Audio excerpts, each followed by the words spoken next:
श्री गणेशाय नमः।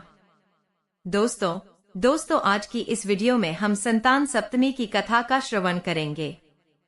तो जो औरतें संतान सप्तमी का व्रत रखती हैं, उनके लिए संतान सप्तमी की कथा का श्रवण जरूर करना चाहिए, क्योंकि बिना कथा का श्रवण किए व्रत का कोई मूल्य नहीं होता। तो कथा को पूरा सुने, क्योंकि आधी अधूरी कथा सुनने से व्रत का पूर्ण लाभ नहीं मिल पाता। तो दोस्तों चलिए शुरू करते हैं। सबसे पहले जानते हैं संतान सप्तमी व्रत शुभ मुहूर्त। वैदिक पंचांग के अनुसार भाद्रपद की सप्तमी तिथि 9 सितंबर को रात 9:53 पर प्रारंभ होगी। 10 सितंबर को रात 11:11 पर समाप्त होगी। संतान सप्तमी 10 सितंबर 2024 मंगलवार को मनाई जाएगी। इसका शुभ मुहूर्त अभिजीत मुहूर्त सुबह 11:52 बजे से दोपहर 12:42 बजे तक रहेगा। संतान सप्तमी का व्रत पूजन। यह व्रत पुत्र प्राप्ति, पुत्र रक्षा तथा पुत्र अभ्युदय के लिए भाद्रपद के शुक्ल पक्ष की सप्तमी को किया जाता है। इस व्रत का विधान दोपहर तक रहता है। इस दिन जाम्बवती के साथ श्याम सुंदर तथा उनके बच्चे साम की पूजा भी की जाती है। माताएं पार्वती का पूजन करके पुत्र प्राप्ति तथा उसके अभ्युदय का वरदान मांगती हैं। इस व्रत को मुक्ताभरण भी कहते हैं। संतान सप्तमी व्रत का महत्व। संतान सप्तमी व्रत संतान और उसकी मंगल कामना के लिए रखा जाता है। इस व्रत में भगवान शंकर और माता पार्वती की विधिवत पूजा की जाती है। इस व्रत को स्त्री व पुरुष दोनों ही रख सकते हैं। संतान सप्तमी के दिन भगवान सूर्य की भी पूजा की जाती है। संतान की सुख समृद्धि के लिए इस व्रत को सबसे उत्तम माना जाता है। मान्यता है कि इस दिन का व्रत करने से संतान की प्राप्ति होती है, संतान दीर्घायु होती है और उनके सभी दुखों का नाश होता है। व्रत पूजन विधि कैसे करें। व्रता 1 प्रातः स्नानादि से निवृत्त होकर स्वच्छ वस्त्र पहनें। 2 दोपहर को चौक पूर कर चंदन, अक्षत, धूप, दीप, नैवेद्य, सुपारी तथा नारियल आदि से शिव पार्वती की पूजा करें। 3 इस दिन नैवेद्य भोग के लिए खीर पूरी तथा गुड़ के पुए रखें। 4 रक्षा के लिए शिवजी को डोरा भी अर्पित करें। इस डोरे को शिवजी के वरदान के रूप में लेकर उसे धारण करके व्रत कथा सुने। संतान सप्तमी व्रत कथा। एक बार श्री कृष्ण ने युधिष्ठिर को बताया कि किसी समय मथुरा में लोमश ऋषि आए थे। मेरे माता पिता देवकी तथा वसुदेव ने भक्ति पूर्वक उनकी सेवा की, तो ऋषि ने उन्हें कंस द्वारा मारे गए पुत्रों के शोक से उबरने के लिए आदेश दिया है। देवकी, कंस ने तुम्हारे कई पुत्रों को पैदा होते ही मारकर तुम्हें पुत्र शोक दिया है। इस दुख से मुक्त होने के लिए तुम संतान सप्तमी का व्रत करो।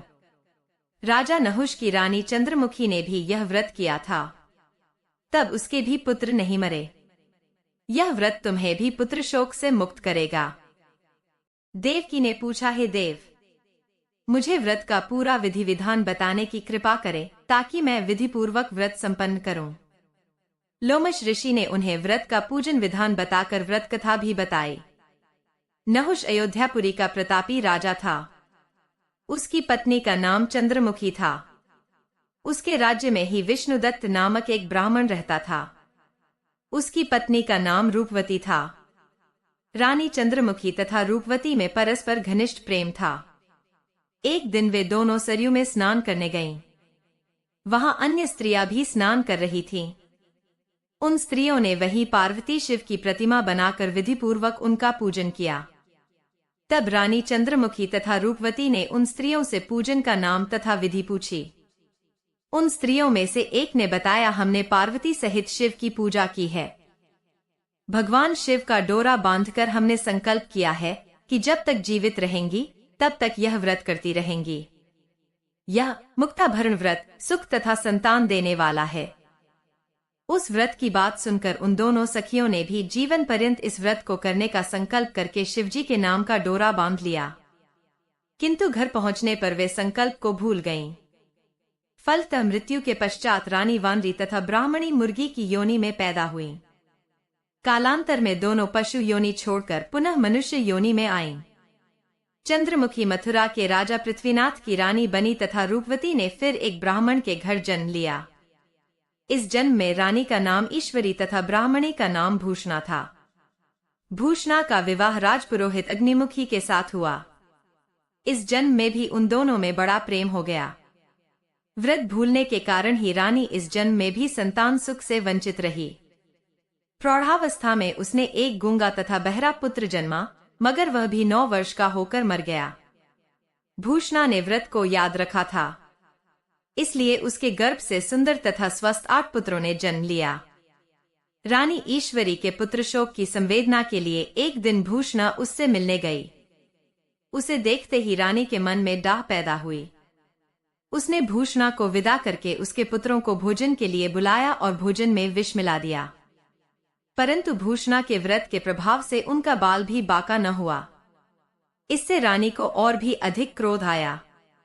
उसने अपने नौकरों को आज्ञा दी कि भूषणा के पुत्रों को पूजा के बहाने यमुना के किनारे ले जाकर गहरे जल में धकेल दिया जाए। किंतु भगवान शिव और माता पार्वती की कृपा से इस बार भी भूषणा के बालक व्रत के प्रभाव से बच गए।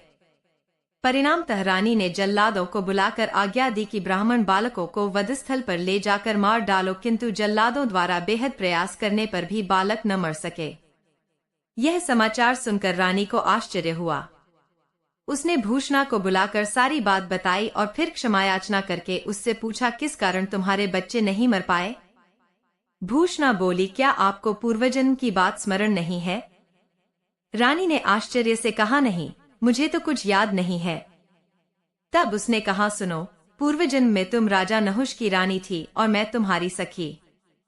हम दोनों ने एक बार भगवान शिव का डोरा बांधकर संकल्प किया था कि जीवन पर्यंत संतान सप्तमी का व्रत किया करेंगी, किंतु दुर्भाग्यवश हम भूल गए और व्रत की अवहेलना होने के कारण विभिन्न योनियों में जन्म लेती हुई अब फिर मनुष्य जन्म को प्राप्त हुई हैं।